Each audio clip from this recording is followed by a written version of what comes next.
Joining us now from Virginia. I'm in New York City at the Big Apple. He's in VA. Barry Duval, he's the president and CEO of the all-important, all-encompassing Virginia Chamber of Commerce. Barry was also a former mayor of Newport News, so he knows a little bit something about local governance.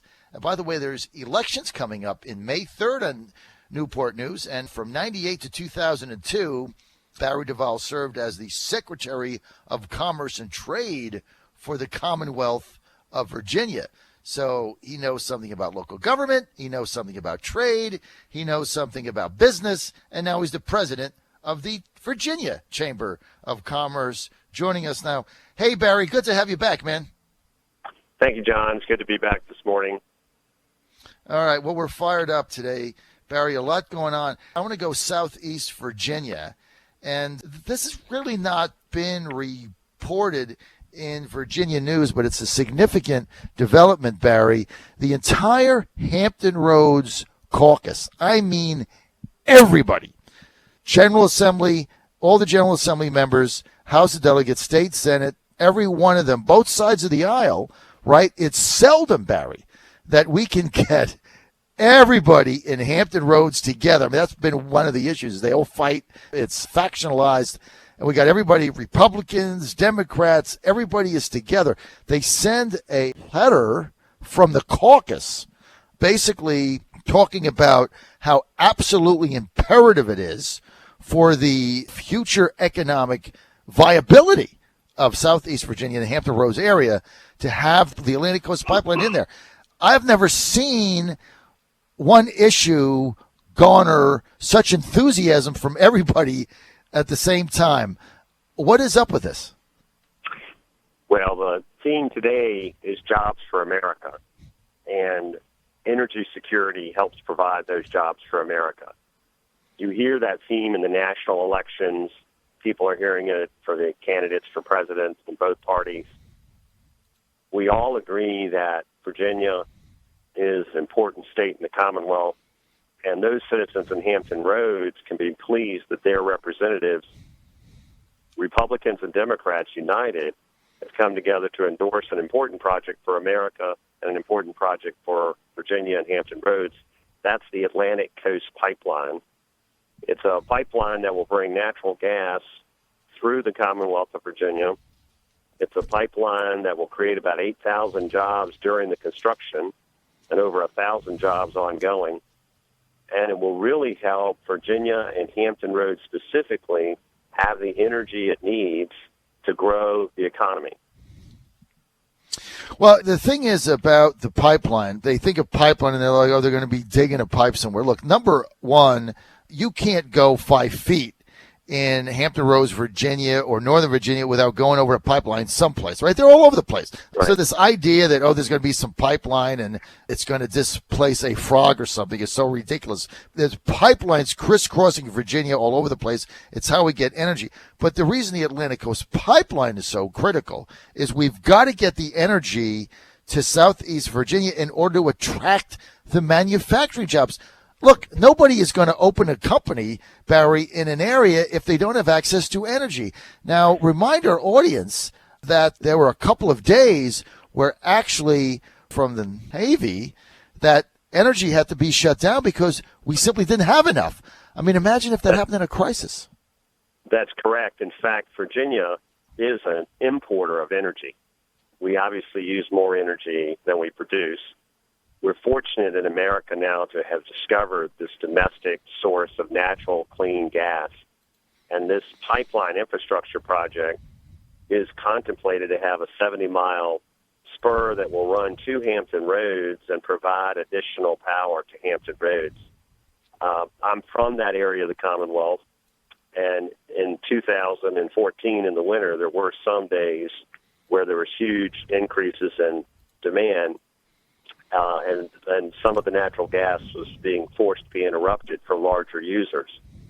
We clearly cannot attract new businesses and expand existing industry unless Virginia and the companies can provide the power to produce the products and the service that those businesses need. So it is critical that this pipeline be approved. The Virginia Chamber of Commerce has endorsed it. The Hampton Roads Chamber is supporting this initiative.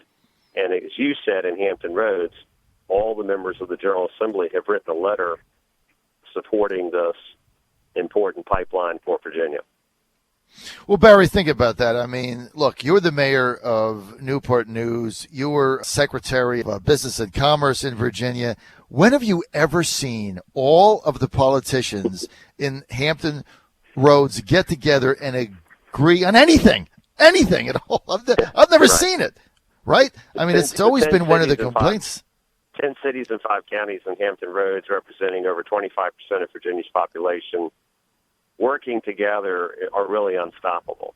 And I see this united front around job creation and united front around supporting the Atlantic Coast Pipeline as a great example of how they have the priorities right, and job creation and energy security is a priority for all people in both political parties. So I'm impressed and I'm appreciative. The Chamber is the voice of Virginia business.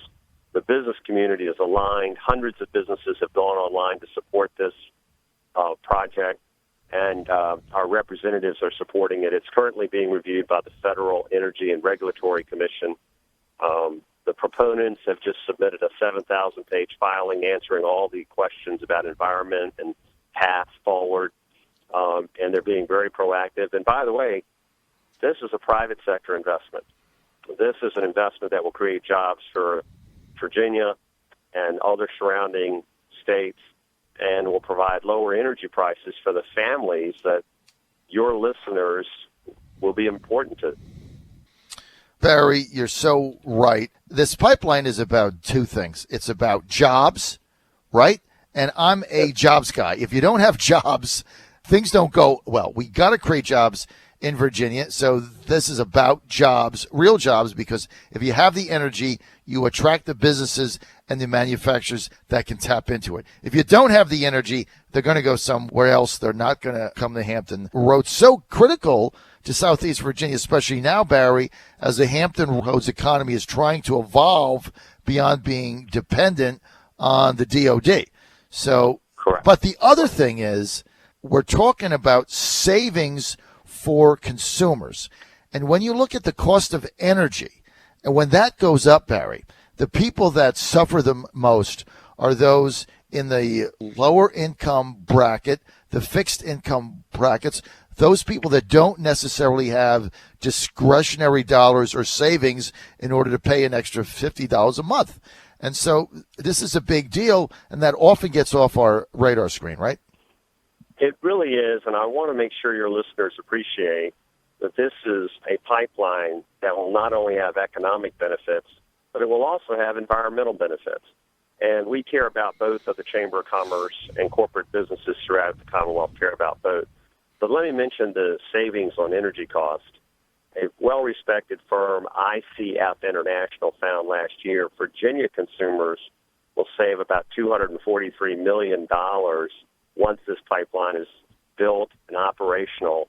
So it will bring down energy costs for business. It'll bring down energy costs for consumers, and it will also produce clean energy and protect our environment. So we think it's a economically sound project. We believe it's going to be done in an environmentally safe way, and we think it's urgent that the FERC expedite the regulatory process and get this pipeline approved so we can get more jobs and energy in Virginia.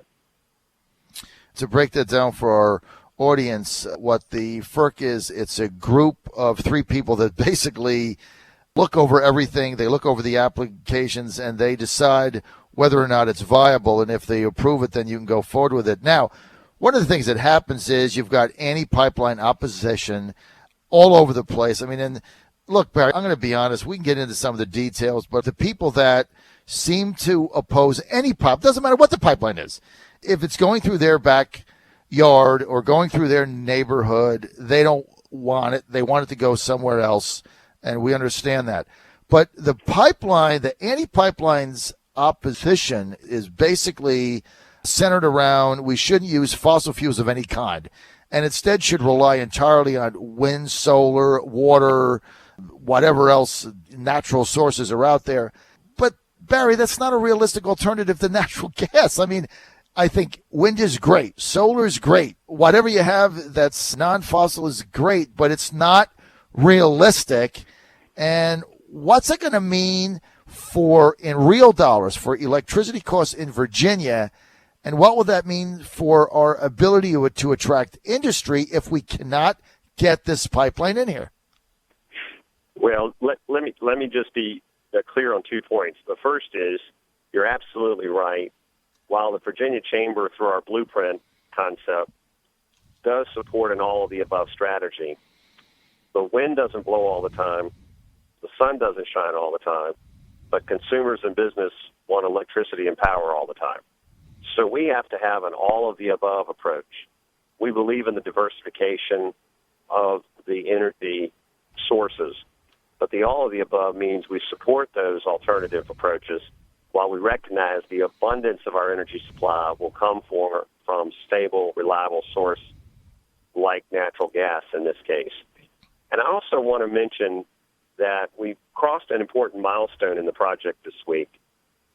The constructor and proposer of the pipeline had studied over 6,000 different potential miles of routes, and they have just received approval from the Forest Service signing off on the pipeline survey so that we can collect the data on these potential routes and move forward with selecting and proposing the final route that will have the least amount of environmental impact.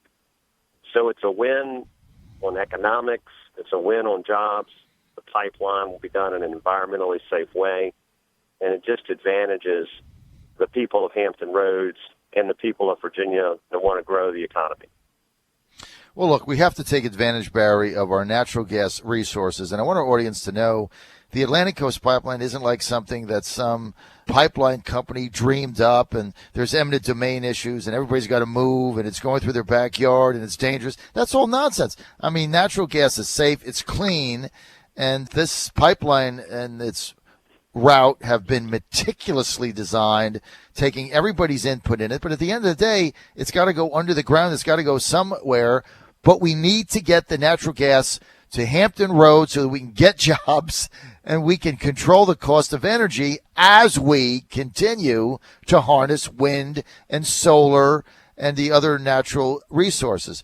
But right now, 70 or 80% of the energy that we have is coming from some form of fossil fuels right now. And the reality is, if the wind doesn't blow or the sun doesn't shine and there's no energy, everything stops, right? So this is just an unrealistic view. Maybe there'll be a time where those percentages shift, Barry, but I mean, right now, those that are in opposition to expanding the reach and scope of natural gas through safe pipelines into areas that need the energy, the opposition, I just think, is very short-sighted, very misguided, and it's not even rational. It's, okay, there's some turtle or something that's going to be displaced. I mean, come on, Barry. Well, in this case, we're optimistic that this will be approved. One of the benefits to the localities, of course, will be the needed tax revenue of the pipeline. Localities will receive more tax revenue because of this infrastructure investment, and many of them want this to be approved, are supporting it, and recognize they'll have more money for schools and public safety because of private sector investment. I did spend 8 years in local government and 4 years as Secretary of Commerce, and I know it takes energy infrastructure to grow jobs and to grow the economy. I believe that this pipeline is an important positive step. It's got the support of the Democratic governor of Virginia, Terry McAuliffe, the support of Republicans and Democrats throughout Hampton Roads and many other parts of the Commonwealth. It has the support of the business community and many, many citizens. So we're optimistic, but we do recognize that we live in a free society that is governed by regulatory bodies, and the proponents are going through a responsible process. It is going to be a long-term process, and it's going to be one that will be well vetted by the regulatory community. But we look forward to seeing this process move forward. We're going to be highlighting the importance of energy in Virginia at our May 10th Energy Conference. It'll be focused on energy and sustainability and securing our power grid. And if any of your listeners have an interest in learning more about the Atlantic Coast Pipeline, we ask them to go to our website at vachamber.com and check out our program for the May 10th Energy Conference that will be held in Richmond. It's open to the public. We focus on safeguarding our energy assets and Virginia's diverse energy strategy. So, John, I really appreciate you allowing us to spend some time on an important topic that affects all Virginians today. Hey, look, Barry, we appreciate you being out with us, and we got to have you back because this Atlantic Coast Pipeline coming to Hampton Roads, it's critical for the economy. It's so important because it is going to attract manufacturing jobs that we desperately need here in Southeast Virginia. And with those jobs comes manufacturers, people that make things, that pay taxes. With jobs, you pay taxes. So it helps the local economy. And it also is going to reduce the future cost of energy for an average consumer that is living on a fixed income or just anybody that's struggling to make ends meet today. So the whole thing makes sense.